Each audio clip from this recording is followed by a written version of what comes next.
LDFിൻ്റെ വടക്കൻ മേഖല ജാഥ, വികസന മുന്നേറ്റ ജാഥ 3 ജില്ലകളിലെ പര്യടനം പൂർത്തിയാക്കി ഇന്നലെ ഉച്ചയ്ക്ക് ശേഷം കോഴിക്കോട് ജില്ലയിലെ പര്യടന പരിപാടി ആരംഭിച്ചിരിക്കുകയാണ്.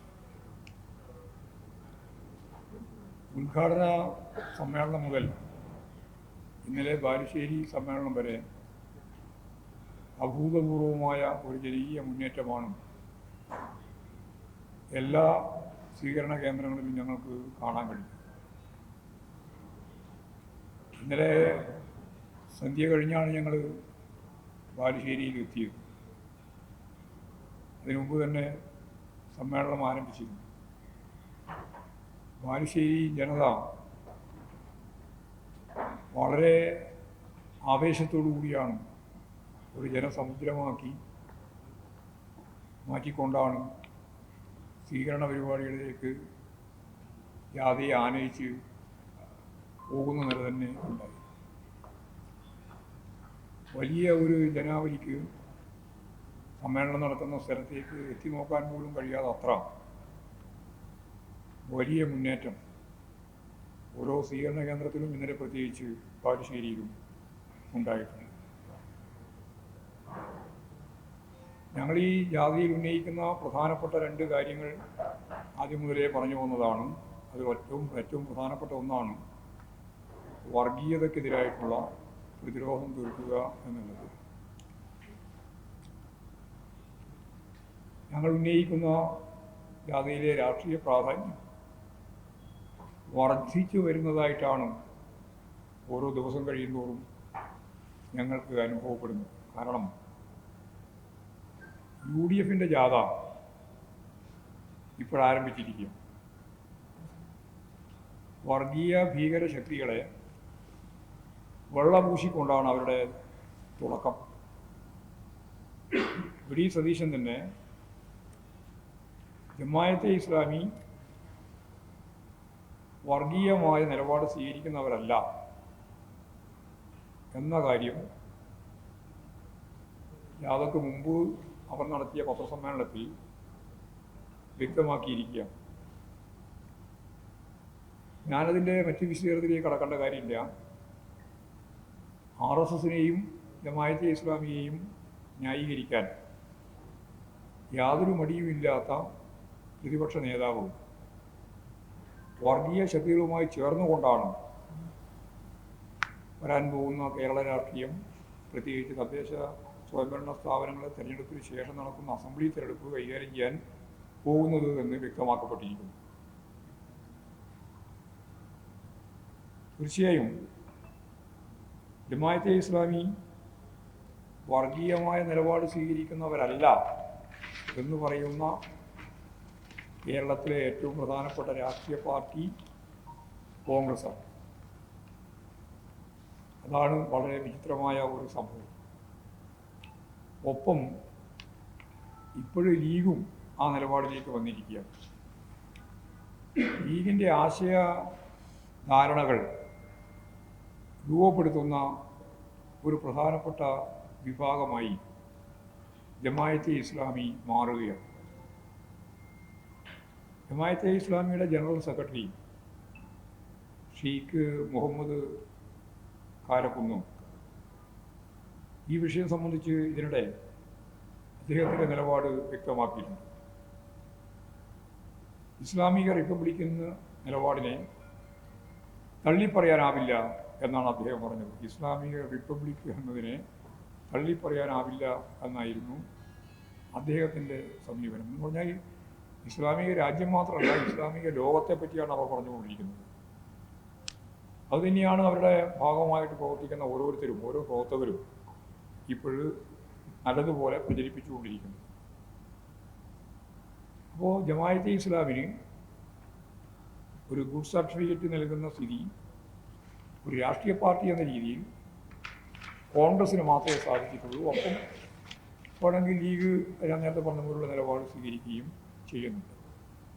4 വോട്ട് കൂടുതൽ കിട്ടുക, അതിൻ്റെ ഭാഗമായിട്ട് കുറച്ച് സീറ്റ് വാങ്ങുക എന്നതിലേക്ക് ചുരുങ്ങി വർഗീയ രാഷ്ട്രീയത്തിനെതിരായിട്ടുള്ള ചെറുത്തുനിൽപ്പിൻ്റെ പ്രശ്നം UDF പ്രത്യേകിച്ച് കോൺഗ്രസും ലീഗും ഗൗരവമായിട്ട് കാണുന്നില്ല എന്ന് തന്നെയാണ് ഇതിൻ്റെ ഭാഗമായിട്ടുള്ള കാര്യം.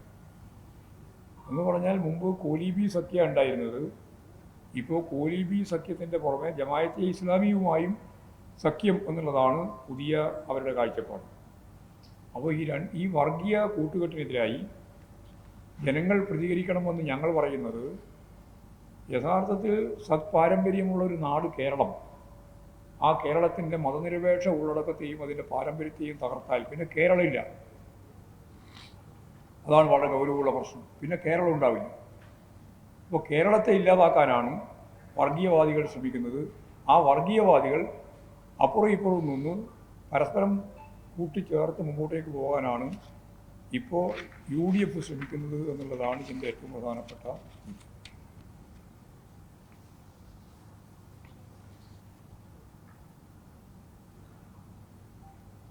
ദേശീയ പാത 66 നാഷണൽ ഹൈവേ, അതുപോലെ നിരവധിയായ മറ്റ് പദ്ധതികൾ, വിഴിഞ്ഞം മലയോര പാത, തീരദേശ പാത, സ്കൂളിൻ്റെ വികസനം, ലൈഫ് പദ്ധതി, അതിദാരിദ്ര്യ മുക്തമാക്കുന്ന പദ്ധതി, ആശുപത്രി വികസനവുമായിട്ട് ബന്ധപ്പെട്ട കാര്യം, വയനാട് തുരങ്കപ്പാത, GAIL pipeline, power highway, ക്ഷേമ പെൻഷനുകൾ, PSC നിയമനവുമായി ബന്ധപ്പെട്ട കാര്യം, ഇങ്ങനെ നിരവധി മേഖലയിൽ വികസനത്തിൻ്റെ ഭാഗമായിട്ട് കൃത്യതയോടുകൂടി മുന്നോട്ടേക്ക് പോയ ഇടതുപക്ഷ ജനാധിപത്യ മുന്നണിയുടെ ഞാൻ വളരെ പ്രധാനപ്പെട്ട ചില പദ്ധതികളെ പറ്റിയാണ് ചൂണ്ടിക്കാണിച്ചത്. ചർച്ച ചെയ്യുക എന്നുള്ളത് തന്നെയാണ് ഞങ്ങൾ ഈ ജാതിയുമായിട്ട് മുമ്പോട്ടേക്ക് പോകുമ്പോൾ കണ്ട പ്രധാനപ്പെട്ട കാര്യം. ഇപ്പോഴ് സ്വാഭാവികമായിട്ടും ദേശീയപാത വഴിയാണ് UDFൻ്റെ ജാഥ വരുന്നത്. അപ്പോൾ മഞ്ചേശ്വരം മേഖലയിൽ ഉദ്ഘാടനം ചെയ്ത് കഴിഞ്ഞാൽ കാസർഗോഡേക്ക് വരുന്നത് ഏറ്റവും ശ്രദ്ധ നേടിയിട്ടുള്ള ഒന്നാമത്തെ നാഷണൽ ഹൈവേ 66ൻ്റെ റീച്ച്, തലപ്പാടിയിൽ നിന്ന് ചെറുക്കളത്തേക്കുള്ള റീച്ച്. ആ റീച്ചിലൂടെയാണ് യഥാർത്ഥത്തിൽ ജാഥ അവർ സഞ്ചരിക്കാൻ പോകുന്നത്. അപ്പോൾ സ്വാഭാവികമായിട്ട് ഞങ്ങൾ കേരളത്തെ തിരിച്ചു പിടിക്കും എന്നാണ് അവരുടെ മുദ്രാവാക്യം. അവർ കുറേ കാര്യങ്ങൾ പറയുന്നുണ്ട്, ചില മുദ്രാവാക്യങ്ങൾ തന്നെ അവർ രൂപപ്പെടുത്തിയിട്ടുണ്ട്. പക്ഷേ അതിശയിപ്പിക്കുന്ന ഒരു കാര്യം, കേരളത്തിൻ്റെ വികസനവുമായിട്ട് ബന്ധപ്പെട്ട ഒരു കാര്യവും ചർച്ച ചെയ്യുന്നില്ല. ഇതൊരു അത്ഭുതകരമായ സംഭവമാണ്. മറ്റു പല കാര്യങ്ങളെ സംബന്ധിച്ച് പറയുന്നുണ്ട്, പക്ഷേ കേരളത്തിൻ്റെ വികസനവുമായി ബന്ധപ്പെട്ടൊരു കാര്യം പറയുന്നത്. കാരണം വികസനം ചർച്ച ചെയ്താൽ അതിൻ്റെ എല്ലാ സ്കോറും ഇടതുപക്ഷ ജനാധിപത്യ മുന്നണിക്ക് ലഭിക്കും എന്നുള്ള ഉൾഭയമാണ് അവർക്ക്. കേരളവുമായി ബന്ധപ്പെട്ട്, കേരളത്തിൻ്റെ വികസനവുമായി ബന്ധപ്പെട്ട ഒരു കാര്യവും ചർച്ച ചെയ്യാൻ സാധിക്കാതിരിക്കുന്ന അവസ്ഥ വന്നിട്ടുള്ളത് എന്ന് നമുക്ക് കാണാൻ പറ്റും. അതാണ് അതുമായിട്ട് ബന്ധപ്പെട്ടുള്ള കാര്യം. അവർക്ക് കേരളത്തിൻ്റെ വികസനം ഒരു അജണ്ടയല്ല. മാത്രമല്ല, ഒരു വികസനത്തിനും ഞങ്ങൾ പിന്തുണ നൽകില്ല എന്നവർ പരസ്യമായിട്ട് പറഞ്ഞിട്ടുണ്ട്. കിഫ്ബിയെ പറ്റി അവർ പറഞ്ഞത്, കിഫ്ബി മലർപ്പൊടിക്കാരൻ്റെ സ്വപ്നം പോലെയാണ്, ഒന്നും യാഥാർത്ഥ്യമാകുന്നതല്ല എന്നാണ്. ഇന്നിപ്പോൾ കിഫ്ബിയുടെ വാർത്ത വന്നത് 1 ലക്ഷം കോടി രൂപയാണ് കിഫ്ബി കേരളത്തിൻ്റെ വികസനത്തിന് വേണ്ടി മുതൽ മുടക്കിയിട്ടുള്ളത്. 1 ലക്ഷം കോടി. ഏറ്റവും അവസാനത്തതാണ് ഇന്നിപ്പോഴിവിടെ ഉദ്ഘാടനം ചെയ്യാൻ പോകുന്ന അവയവ മാറ്റ ശസ്ത്രക്രിയക്ക് വേണ്ടി മാത്രം ഇന്ത്യയിൽ ആദ്യത്തെ ഒരു ഇൻസ്റ്റിറ്റ്യൂട്ട്, അതിൻ്റെ തറക്കല്ലിടൽ ഇന്ന് മുഖ്യമന്ത്രി നിർവഹിക്കുകയാണ്. അതിൻ്റെ ആവശ്യമായ പണം നീക്കിവെക്കുന്നത് കിഫ്ബി തന്നെയാണ്. അപ്പോൾ കിഫ്ബി വഴി ഞങ്ങൾ ജാഥ തുടങ്ങുമ്പോൾ പറഞ്ഞത് 96,000 കോടിയായിരുന്നു. ഇപ്പോൾ കിഫ്ബി തന്നെ ഇന്നത്തെ അവരുടെ പരസ്യത്തിൻ്റെ ഭാഗമായിട്ട് പറഞ്ഞത് 1,00,000 കോടി എന്നാണ്. 96,000 എന്നുള്ളത് കടന്ന് 1,00,000 കോടിയിലേക്ക് എത്തിയിരിക്കുന്നു എന്നിപ്പോൾ അവർ പറയുകയുണ്ടായി. അപ്പോൾ അവയവ മാറ്റ ശസ്ത്രക്രിയക്ക് വേണ്ടി മാത്രം ഒരു ഇൻസ്റ്റിറ്റ്യൂട്ട് ഇന്ത്യയിൽ ആദ്യമായിട്ട് കേരളത്തിൽ ആരംഭിക്കുന്നു. അതിൻ്റെ സാമ്പത്തിക ബാധ്യത പ്രധാനമായിട്ടും കിഫ്ബി വഴിയാണ് കൈകാര്യം ചെയ്യപ്പെടുന്നത് എന്നുള്ളത് പ്രധാനപ്പെട്ട ഒരു കാര്യം. അപ്പോൾ ഞാൻ നേരത്തെ പറഞ്ഞ മലർപ്പൊടിക്കാരൻ്റെ സ്വപ്നമല്ല, ശരിയായ മലയാളിയുടെ സ്വപ്നമാണ് പൂർത്തീകരിക്കാൻ കിഫ്ബിക്ക് സാധിച്ചത് എന്നുള്ളത്. മറ്റു കാര്യങ്ങളെല്ലാം നേരത്തെ പറഞ്ഞതുകൊണ്ട് ഞാൻ വിശദീകരിക്കുന്നില്ല. മറ്റൊരു പ്രധാനപ്പെട്ട കാര്യം ഇന്ന് കേരളത്തിൽ നമ്മളെല്ലാം വായിച്ചത് NRP, അത് ജനസംഖ്യ രജിസ്ട്രേഷൻ. NRPയുമായിട്ട് ബന്ധപ്പെട്ട കാര്യം യഥാർത്ഥത്തിൽ മുമ്പ് തന്നെ ഗവൺമെൻറ് നിയമ ഭേദഗതിയിലൂടെ അവർ കൈകാര്യം ചെയ്ത് വന്നതാണ്. പൗരത്വ ഭേദഗതി നിയമം. ഇപ്പോൾ പൗരത്വ ഭേദഗതി നിയമം വന്നപ്പോൾ തന്നെ അതിശക്തിയായിട്ട് ഇടതുപക്ഷ പ്രസ്ഥാനങ്ങളും ഇടതുപക്ഷ ജനാധിപത്യ മുന്നണിയെല്ലാം ആ നിലപാടിനെ എതിർത്തതാണ്. NPR നടപ്പാക്കും എന്ന് അവർ പ്രഖ്യാപിക്കുകയും ചെയ്തു അതിനുശേഷം. പക്ഷേ 2019 കൃത്യമായിട്ട് പറഞ്ഞാൽ 2019 ഡിസംബർ മാസം 20-ാം തീയതി അതവർ മാറ്റിവെച്ചു.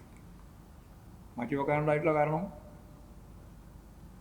ആ സമയം കോവിഡ് പശ്ചാത്തലവുമായിട്ട് ബന്ധപ്പെട്ട സമയം. ഇപ്പോഴ് ഈ 2019 ഡിസംബർ 20-ാം തീയതി മാറ്റിവെച്ച NRPക്ക് വേണ്ടിയുള്ള ശ്രമം പുതുതായിട്ട് സെൻസസിൻ്റെ ഭാഗമായിട്ടുള്ള കണക്കെടുപ്പുമായി ബന്ധപ്പെട്ട് കൈകാര്യം ചെയ്യാൻ അവർ തീരുമാനിക്കുകയാണ്. അതിനുവേണ്ടിയുള്ള നടപടികളാണ് അവർ എടുത്തുകൊണ്ടിരിക്കുന്നത്. നമ്മുടെ ഗവൺമെൻറ് NRP നടപ്പിലാക്കില്ല എന്ന കാര്യം ഒരു ഉത്തരവിലൂടെ തന്നെ ഞാൻ നേരത്തെ പറഞ്ഞ 2019 പ്രഖ്യാപിച്ച സമയത്ത് തന്നെ നമ്മുടെ നിലപാട് സ്വീകരിച്ചിരുന്നു. ഇപ്പോൾ വീണ്ടും സെൻസസിൻ്റെ ഭാഗമായിട്ട് NRP നടപ്പിലാക്കാൻ തീരുമാനിക്കുന്ന പശ്ചാത്തലത്തിൽ കേരള ഗവൺമെൻറ് അസന്നിഗ്ധമായി അത്തരത്തിലുള്ള ഒരു ലിസ്റ്റ് തയ്യാറാക്കുന്ന നിലപാട് NRP കേരളത്തിൽ നടപ്പാക്കാൻ പോകുന്നില്ല എന്ന കാര്യം പരസ്യമായിട്ട് പ്രഖ്യാപിക്കുന്ന ആദ്യത്തെ സംസ്ഥാനമായി വീണ്ടും കേരളം മാറിയിരിക്കുന്നു എന്നുള്ളതാണ് ഇതുമായി ബന്ധപ്പെട്ട് പറയാനുള്ള പ്രധാനപ്പെട്ടത്. മറ്റൊരു കാര്യം, ഈ ജാഥ ഇന്നലെ വയനാട് കൽപ്പറ്റ സമാപിച്ചപ്പോൾ അത് രാവിലെയായിരുന്നു, ഒന്നാമത്തെ സ്വീകരണ പരിപാടിയാണ്. ഞങ്ങളവിടെ ജാഥാംഗങ്ങളെല്ലാം ചേർന്ന് ചൂരൽമല ദുരന്തത്തിൻ്റെ ഭാഗമായിട്ട് വീടും സ്ഥലവുമെല്ലാം നഷ്ടപ്പെട്ടു പോയ അവിടെ താമസിച്ച ജനങ്ങൾക്ക് വേണ്ടി ഒരു ടൗൺഷിപ്പ് ഡെവലപ്പ് ചെയ്യുകയാണ് ഗവൺമെൻറ്. അതിൻ്റെ ഭാഗമായിട്ടുള്ള ടൗൺഷിപ്പ് കെട്ടിപ്പൊക്കുന്ന 5 സോണായിട്ടാണ്. 5 സോണിൽ ഏതാണ്ട് 410ഓളം വീടാണ് അവർ വിഭാവനം ചെയ്യുന്നത്. അതിലിപ്പോൾ 178 വീട് അതിൻ്റെ ഒന്നാമത്തെ സോണിൽ പണി പൂർത്തീകരിച്ച് വരികയാണ്. ഈ മാസമോ അടുത്ത മാസം ആദ്യമോ ആ സോണിൻ്റെ വീട് കൈമാറ്റം ചെയ്യാൻ സാധിക്കും എന്ന് തന്നെയാണ് ഇപ്പോൾ കാണുന്നത്. ഞങ്ങളവിടെ പോയി, ഞങ്ങൾ ആ വീടുകൾ കണ്ടു. ടൗൺഷിപ്പിൻ്റെ ആകെ ഭാഗം ഞങ്ങൾ കണ്ടു. അതിമനോഹരമായ നിലയിൽ പ്ലാൻ ചെയ്ത ഒരു ടൗൺഷിപ്പാണ്. ലോകത്ത് തന്നെ പുനരധിവാസത്തിൻ്റെ ഭാഗമായിട്ട് ഇങ്ങനൊരു ടൗൺഷിപ്പ് കേരളത്തിനൊരു മാതൃകയിൽ. 7 സെൻറ്റ് ഭൂമി, അവിടെ 1000 സ്ക്വയറുള്ള വീട്, അതിൻ്റെ ഒന്നാം നിലയാണിപ്പോൾ പൂർത്തിയാകുന്നത്. ഇനി വീട് ലഭിക്കുന്നവർക്ക് അതിൻ്റെ മേലെ 2ാം നില എന്ന് പറഞ്ഞാൽ കൽപ്പറ്റയിൽ നിന്ന് 1 കിലോമീറ്റർ ഇല്ല, 500-600 മീറ്ററേ ഉള്ളൂ അവിടത്തേക്കുള്ള ദൂരം. ടൗൺ തന്നെയാണ്, കൃത്യമായ ടൗണാണ്. വളരെ ചുരുക്കം ദൂരം മാത്രമേ ഉള്ളൂ. ടൗണിൽ തന്നെയാണ്. അതുപോലെ തന്നെ ഏറ്റവും പ്രധാനപ്പെട്ട റോഡിൻ്റെ ഭാഗത്താണ്. ഞങ്ങളവിടെ പോയി കണ്ടു, എല്ലാം കണ്ടു. അപ്പോൾ 178 വീടാണ് ആദ്യം ഇപ്പോൾ കൊടുക്കാൻ ഉദ്ദേശിക്കുന്നത്. തുടർന്ന് പണി നടന്നുകൊണ്ടിരിക്കുക, എല്ലാ പണിയും നടന്നുകൊണ്ടിരിക്കുകയാണ്. അപ്പോൾ സ്വാഭാവികമായിട്ടൊരു വലിയ ടൗൺഷിപ്പ് ഡെവലപ്പ് ചെയ്ത് വരികയാണ്. ഗ്രൗണ്ട്, അതുപോലെ തന്നെ പാർക്ക്, അതുപോലെ തന്നെ സ്കൂള്, അംഗൻവാടി തുടങ്ങിയ എല്ലാ പരിപാടികളും അതിൻ്റെ ഭാഗമായിട്ട് ഈ കൽപ്പറ്റ ടൗണിൻ്റെ ഒപ്പം തന്നെ ചേർന്ന് ഈ ടൗൺഷിപ്പ് ഉണ്ടാകുന്നുണ്ട്. അവിടെയുള്ള ഒരു പ്രധാനപ്പെട്ട കാര്യം, ഗവൺമെൻറ് ഈ രീതിയിൽ വീട് കൈമാറാൻ തീരുമാനിച്ച് പോകുമ്പോഴും ചില ആളുകൾ, അതിൽ രാഷ്ട്രീയമുള്ളവർക്ക് തന്നെ, കോൺഗ്രസ് പറഞ്ഞു ഞങ്ങൾ 230 വീട് കൊടുക്കും. 230 എന്ന് പറഞ്ഞാൽ കോൺഗ്രസിൻ്റെ 100, രാഹുൽ ഗാന്ധിൻ്റെ 100, 30 യൂത്ത് കോൺഗ്രസ്, അങ്ങനെ 230 വീട്. മാത്രമല്ല, അവർ കേരളത്തിലെ ഗവൺമെൻറ്റിൻ്റെ ആഹ്വാനമനുസരിച്ച് കോടാനുകോടി ഉറപ്പിക ജനങ്ങൾ ഗവൺമെൻറ്റിന് ദുരിതാശ്വാസ നിധിയിലേക്ക് കൊടുത്തിട്ടുണ്ട്, മുഖ്യമന്ത്രിയുടെ ദുരിതാശ്വാസ ഫണ്ടിലേക്ക് കൊടുത്തിട്ടുണ്ട്. അപ്പോൾ ജീവനക്കാരോടും ഫണ്ട് വാങ്ങാൻ വേണ്ടി പറഞ്ഞു, ഒരു മാസത്തെ ശമ്പളത്തെ പറ്റി പറഞ്ഞു. ഇങ്ങനെയെല്ലാം പറഞ്ഞപ്പോൾ അവർ ആ ഓർഡറെല്ലാം എടുത്ത് കത്തിച്ചു, കോൺഗ്രസ് അനുകൂല സംഘടനകൾ. എന്നിട്ട് പറഞ്ഞു ഒരു നയാ പൈസയും കൊടുക്കാൻ പാടില്ല, ദുരിതാശ്വാസ നിധി കൊടുക്കാൻ പാടില്ല. MLA മാരും MP മാരും ഓരോ മാസത്തെ ശമ്പളം കൊടുക്കാൻ പാടില്ല. ഞങ്ങളെല്ലാം ശമ്പളം കൊടുത്തവരാണ്. പക്ഷേ ഈ വയനാട് ഉൾപ്പെടെയുള്ള മേഖലയിലെ MLA MP ഒന്നും ശമ്പളവും കൊടുത്തില്ല, അതുപോലെ തന്നെ സംഭാവനയും കൊടുത്തില്ല. കൊടുക്കാൻ പറ്റില്ല എന്നാണ് അവർ, രാഷ്ട്രീയമായ തീരുമാനമാണെന്നാണ് അവർ തീരുമാനിച്ചത്. എന്നിട്ട് അവർ പറഞ്ഞു ഞങ്ങൾ പ്രത്യേക ആപ്പ് വഴി ഫണ്ട് പിരിക്കുകയാണ്. അങ്ങനെ അവർ കോടിക്കണക്കിന് രൂപ പിരിച്ചു എന്നാണ് അവർ തന്നെ പറയുന്നത്. പക്ഷേ അക്കൗണ്ടും ഇല്ല, പിരിച്ചത് എത്രയാണെന്നില്ല. അവസാനം 3.5 ഏക്കർ സ്ഥലം ഇപ്പോൾ വാങ്ങി. 3.5 ഏക്കർ സ്ഥലം വാങ്ങിയത് കൊണ്ട് അതിൻ്റെ റോഡും കാര്യങ്ങളും തീരുമ്പോഴേക്ക് എവിടെയാണ് അവിടെ ഈ പറയുന്ന 230 വീട് എടുക്കാൻ കഴിയുക? ആളുകളെ പറ്റിക്കുന്നതിന് ഒരു അതിരുണ്ടാവണ്ടേ? ജനങ്ങളെ വഞ്ചിക്കുകയല്ലേ? അതിൻ്റെ ഭാഗമായിട്ടുണ്ടായ ഒരു അപകടം എന്താ? ഈ സ്കീമിൻ്റെ ഭാഗമായിട്ട് ഈ ടൗൺഷിപ്പിൻ്റെ ഭാഗമായിട്ട് വരേണ്ടിയിരുന്ന ആളുകളിൽ ചിലരും നിങ്ങൾ ഗവൺമെൻറ്റിൻ്റെ സഹായം ഞങ്ങൾക്ക് തന്നാൽ മതി, അപ്പോൾ അത് 15 ലക്ഷം രൂപയാണ്. ആ 15 ലക്ഷം രൂപ ഞങ്ങൾക്ക് തന്നാൽ മതി എന്ന് പറഞ്ഞിട്ട് നമ്മൾ ഈ ടൗൺഷിപ്പിൽ നിന്ന് തിരിഞ്ഞ് കോൺഗ്രസും അതുപോലെ തന്നെ യൂത്ത് കോൺഗ്രസും ഈ രാഹുൽ ഗാന്ധിയൊക്കെ തന്നെ തരുന്ന വീടും യൂത്ത് കോൺഗ്രസ് തരുന്ന വീടൊക്കെ ആയാൽ ആ വീട് പോകാലോ എന്ന് വിചാരിച്ചിട്ട് അവർ 15 ലക്ഷം രൂപയും വാങ്ങിയിട്ട് പോയി. ഇപ്പം എന്താ സ്ഥിതി അറിയോ? ആ 15 ലക്ഷം വാങ്ങിപ്പോയവർ തിരിച്ച് മെല്ലെ വന്നിട്ട് ചോദിക്കുന്നത്, പറയുന്നത് ഞങ്ങൾ ഈ കൂടി ഇതിൻ്റെ അകത്ത് ഉൾപ്പെടുത്തണം. അപ്പോൾ ഇവരെ 15 ലക്ഷം തീർന്നു പോയിട്ടുണ്ടാവും. ഇപ്പം ഇങ്ങോട്ട് വന്നിട്ട് പറയുന്ന സ്ഥിതിയാണ്, ഞങ്ങൾ പ്രതീക്ഷിച്ച് പോയതാണ്, അതൊന്നും കിട്ടാൻ സാധ്യമില്ല എന്നാണ് തോന്നുന്നത്. കാരണം കാർഡ് വായിക്കിയതല്ലാണ്ട് വേറെ ഒന്നും ചെയ്തിട്ടില്ല. ലീഗിൻ്റെ പറയുന്നുണ്ട്, ലീഗിൻ്റെ വേറെ അവർ വീട് ഉണ്ടാക്കാൻ പോകുന്നുണ്ട്. അവരും കോടികൾ പിരിച്ചിട്ടുണ്ട്. ആ പിരിച്ചതിൻ്റെ ഭാഗമായിട്ട് എത്രയാണെന്ന് നമുക്ക് പറയാൻ പറ്റില്ല. അവർ പറയേണ്ടതാണ്, ഞങ്ങൾക്കതിൽ ഇടപെടേണ്ട കാര്യമില്ല. അപ്പോൾ ഏതായാലും UDF-കാരടുത്ത വീട്ടിൽ താമസിച്ച് ജീവിച്ചു പോകുന്നു, ആരും പ്രതീക്ഷിക്കുന്നില്ല. ആ അവസ്ഥയിലേക്കാണ് ഇപ്പോഴുള്ളത്. ഇതാണ് പൊതുവായിട്ട് പറയാനുള്ള കാര്യം. അപ്പോൾ ഒരു വലിയ കാഴ്ചയായിരുന്നു നമ്മൾ ഇന്നലെ, നമ്മുടെ ജാഥാംഗങ്ങളെ വിസ്മയിപ്പിക്കുന്ന കാഴ്ച അതായിരുന്നു ഇന്നലത്തെ ഈ ടൗൺഷിപ്പ് എന്ന് പറഞ്ഞാൽ അസാധ്യമാണ്. നിങ്ങൾ പോയി കണ്ടിട്ടുണ്ടാവും ചിലപ്പോൾ. ഓരോ വീട്ടിൻ്റെ മുമ്പിലേക്കും റോഡുണ്ട്, എല്ലാറ്റിനും ചുറ്റുമതിലുണ്ട്, നല്ല കരിങ്കൽ ചുറ്റുമതിൽ. 7 സെൻറ്റ് ഭൂമിയും 1000 സ്ക്വയർ ഫീറ്റ് വീടും. അതിന് മേലെ 2ാമത്തെ നില എടുക്കാൻ കഴിയും. അത് അവർക്ക് സ്വതന്ത്രമായി എടുക്കാം എന്നും സമ്മതിച്ചിട്ടുണ്ട്. ഇതാണ് ടൗൺഷിപ്പിൻ്റെ ഒരു അവസ്ഥ. അതൊരു വലിയ കാഴ്ചയായിരുന്നു ഇന്നലെ. പിന്നെ ഞങ്ങളുടെ ജാതിയായിട്ട് വന്നപ്പോൾ ഒരു വാർത്ത, ഞങ്ങൾക്കെതിരാണല്ലോ ഈ പല മാധ്യമങ്ങളെല്ലാം, വളരെ അപൂർവല്ലേ ഞങ്ങൾക്കല്ല വസ്തുതകളെങ്കിലും പറയുന്നവരുള്ളത്. ബാക്കിയെല്ലാം കളവ് ചമക്കുക എന്നുള്ളതാണല്ലോ അജണ്ടയായിട്ട് കൈകാര്യം ചെയ്യുന്നത്. അതിലൊരു അജണ്ടയായിരുന്നു.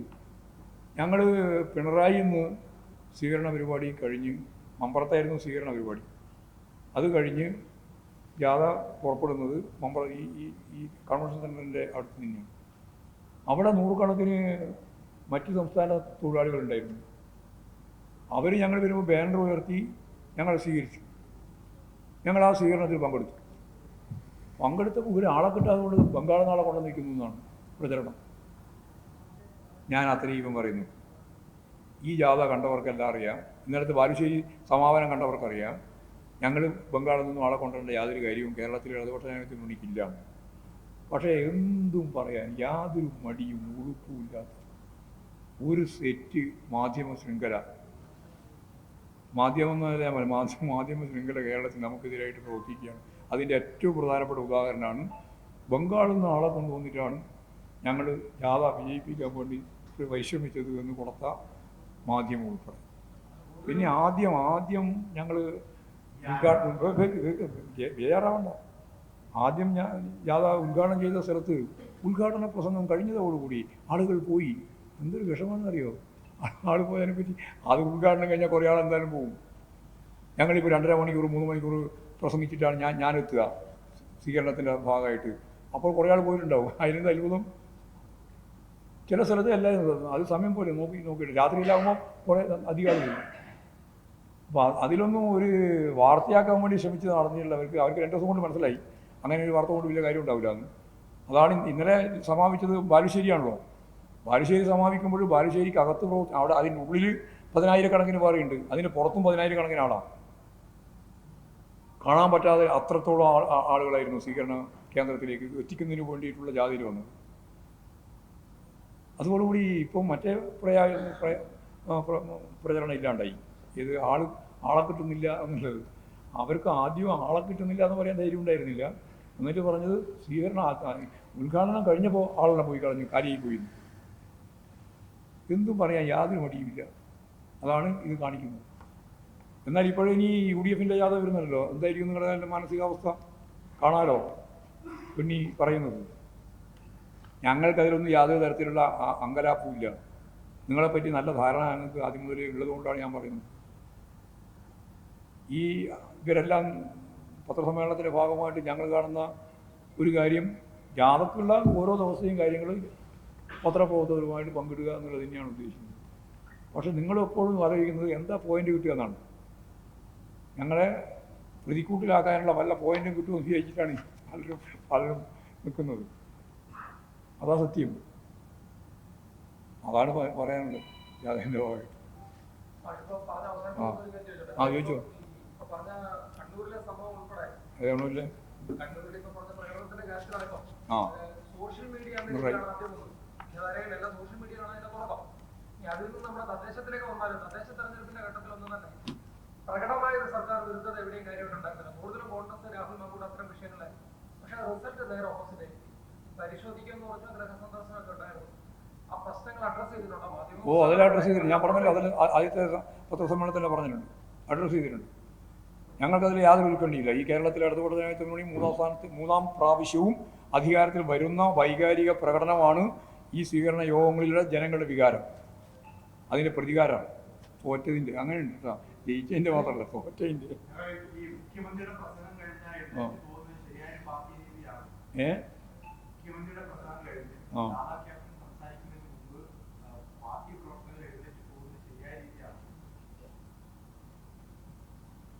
പാർട്ടി സംഘടനാപരമായ പരിശോധന വേണമെന്നല്ലേ ഇതിൻ്റെ അർത്ഥം? അല്ലേ അതിൻ്റെ അർത്ഥം അങ്ങനെയാണല്ലോ. അതാ ഞാൻ പറഞ്ഞത്, പാർട്ടി സംഘടനാപരമായ പരിശോധന വേണമെന്നല്ലേ. ഞങ്ങൾ പരിശോധിക്കാം.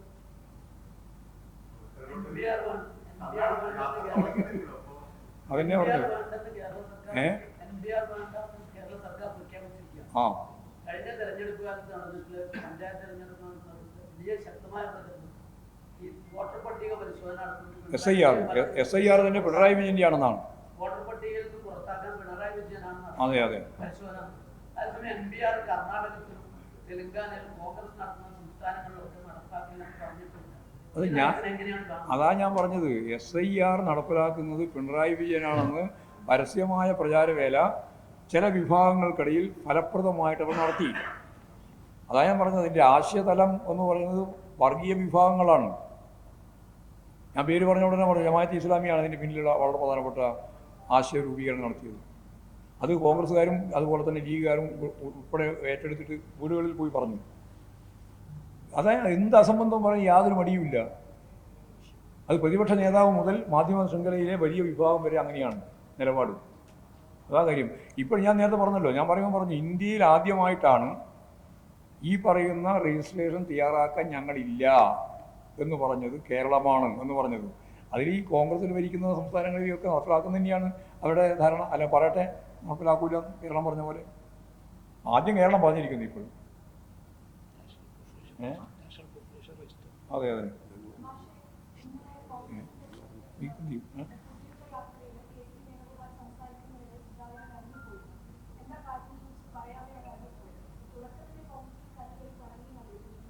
അത് കടിച്ചുകൊണ്ടേ ഇനി അതിനെപ്പറ്റി ഓരോന്നിനും കല്ലുകടിയെ പറ്റിയൊന്നും ഞാൻ പറയാൻ ഉദ്ദേശിക്കുന്നില്ല. അത് ആഭ്യന്തര സംഘർഷം കൊണ്ട് മുമ്പോട്ടേക്ക് പോകാൻ പറ്റാത്ത ഒരു പാർട്ടിയും പ്രസ്ഥാനമല്ലേ ഈ UDF എന്ന് പറയുന്നത്. അത് ഇന്നല്ലെങ്കിൽ നാളെ. അതായത് സുധാകരനെ സ്ഥാനാർത്ഥിയാക്കുമെന്നത് പ്രശ്നമുണ്ട്. അദ്ദേഹത്തിന് സ്ഥാനാർത്ഥി ആവണമെന്നുണ്ട്. ആക്കൂല എന്ന് പറഞ്ഞവരുണ്ട്, ആക്കുമെന്ന് പറഞ്ഞവരുമുണ്ട്. ഇതെല്ലാം കൂടി ചേർന്നതല്ലേ കോൺഗ്രസ്. ഞങ്ങൾക്ക് ജനാധിപത്യ അവകാശം ഉണ്ടെന്നാണ് അറിയുക. ഉണ്ടായിക്കോട്ടെ, ഞങ്ങൾക്ക് അതിന് കുഴപ്പമില്ല. അത് നിങ്ങൾ കല്ല് കടിയാന്ന് പറഞ്ഞു, കല്ലല്ലോ, ഇനി വേറെ എന്തെങ്കിലും ആണോ, എന്ത് കടിയാലും കുഴപ്പമില്ല. ഞങ്ങളെ സംബന്ധിച്ചിടത്തോളം വളരെ ശക്തമായ ഉറച്ച നിലപാട് സ്വീകരിച്ചുകൊണ്ട് ഞങ്ങൾ ഇടതുപക്ഷ ജനാധിപത്യ മുന്നണി 3ാം ടേമിലേക്കുള്ള യാത്രയിലെ കുതിപ്പാണ്.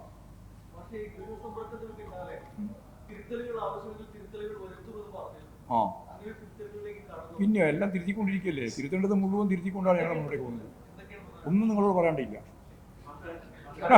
തിരുത്തേണ്ടത് നിങ്ങളോട് പറയുന്ന പല കാര്യമുണ്ട്. ഞങ്ങൾ തിരുത്തിക്കൊണ്ടേയിരിക്കുകയാണ്.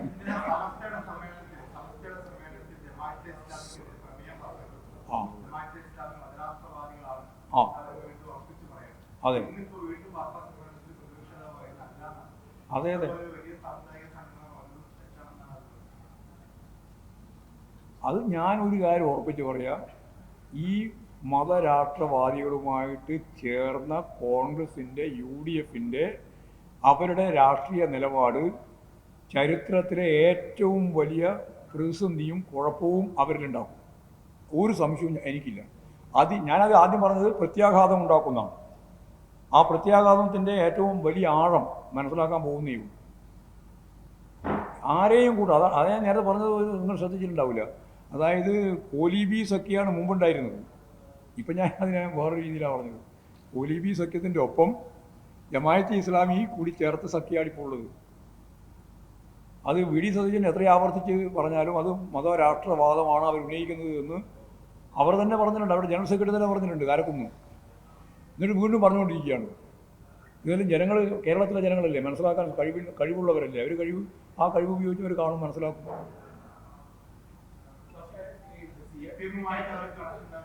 ആയിരിക്കും CPM ഒരു ഞാനത് പല പ്രാവശ്യം പറഞ്ഞു. ഇപ്പോഴും ഇങ്ങനെ കളവ് പറഞ്ഞുകൊണ്ടിരിക്കുക. എന്ത് കളവും പറയാൻ യാതൊരു മടിയും ഉറപ്പുമില്ലാത്ത സൈസുകളോട് എന്ത് പറയാനാ.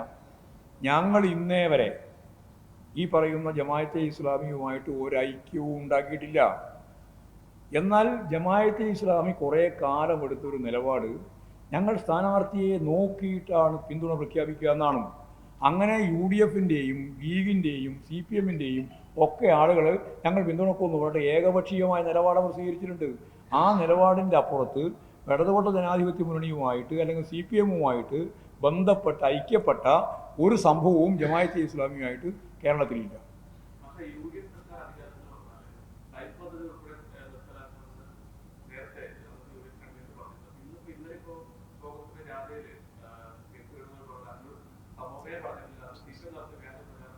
അല്ല, ഞങ്ങൾക്ക് വ്യാജപ്രകടനം നിങ്ങളുടെ കയ്യിലേ ഉള്ളൂ അതിന് രേഖ. ലൈഫ് പദ്ധതി ഉൾപ്പെടെ മുഴുവൻ ഞങ്ങൾ അവസാനം MMOS ഉൾപ്പെടെ പറഞ്ഞതല്ലേ. അത് എല്ലാവർക്കും അറിയുന്ന കാര്യമല്ലേ. നിങ്ങൾക്ക് ഇപ്പോൾ കിഫ്ബി വേണ്ടെന്ന് പറയുന്നത് ധൈര്യമുണ്ടോ? കിഫ്ബി മലപ്പൊടിക്കാരൻ്റെ സ്വപ്നമാണെന്ന് പറഞ്ഞ കോൺഗ്രസിൻ്റെ നേതൃത്വം ഇപ്പോൾ പറയോ തുരങ്കപ്പാത എൻ്റെ ശവത്തിലൂടെ മാത്രമേ കടത്തി മുമ്പോട്ടേക്ക് പോകാൻ പറ്റുള്ളൂ എന്ന് പറഞ്ഞവരല്ലേ കോൺഗ്രസും UDF. ഇപ്പോൾ പറയോ തുരങ്കപ്പാത വേണ്ടെന്ന്, നാഷണൽ ഹൈവേ വേണ്ട എന്ന് പറഞ്ഞിട്ട് തിരിച്ചയച്ചവരല്ലേ നിങ്ങൾ. ഗേൽ പദ്ധതി വേണ്ടെന്ന് പറഞ്ഞവരല്ലേ അവർ. കൂടംകുളത്തുള്ള വൈദ്യുതി കൂടെ എടുക്കണ്ടെന്ന് പറഞ്ഞവരല്ലേ അവർ. ഇവരല്ലേ എവിടെയാ. അതുകൊണ്ടാണ് ഞാൻ ഒരു കാര്യം പറഞ്ഞത്, ഇവരുടെ മുന്നോട്ടേക്ക് വെക്കുന്ന 10-14 പരിപാടിയുണ്ട്. ആ പരിപാടിയിൽ വികസനമില്ല. കേരളത്തിൻ്റെ വികസനത്തെപ്പറ്റി മിണ്ടാൻ ധൈര്യമില്ല. അതാണ് കേരളത്തിലെ ഗവൺമെൻറ്റിൻ്റെ മെറിറ്റ്. കേരളം അതിവേഗം മുന്നേറുകയാണ്, വികസിക്കുകയാണ്, ഇനിയും വികസിക്കും. യെസ്.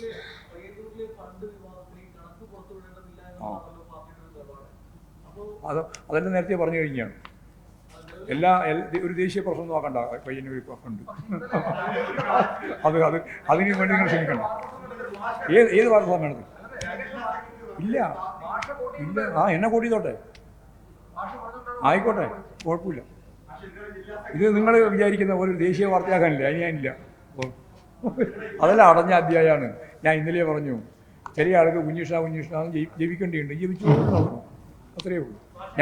ഞങ്ങളത് പാർട്ടിയിൽ നിന്ന് പുറത്താക്കുന്നതോടുകൂടി അതിൻ്റെ അജണ്ട അവസാനിച്ചു. അതാണ് ഞാൻ പറയുന്നത്, ഒരു ജില്ലാ സെക്രട്ടറി വേണം. ആ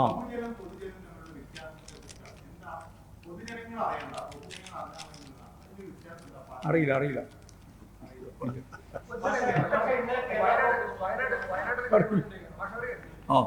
വയനാട്ടിലെ കാര്യം മതി.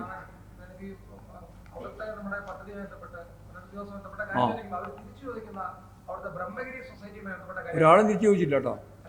അല്ല, ഒരാളും തിരിച്ചു ചോദിച്ചില്ല. കോൺഗ്രസ് ചോദിച്ചില്ല, ചോദിച്ചില്ല. കോഴിക്കോട് ജില്ലയിലെ ബാങ്കുകളടക്കം കൊടുത്തതിന്റെ പ്രശ്നമുണ്ട്. അതൊക്കെ അവിടെ പരിഹരിച്ചു കൊടുക്കും, അതിന് ബേജാറാവണ്ട. കൂടുതൽ വാർത്തകൾക്ക് news 18 Keralam YouTube channel subscribe ചെയ്യുക.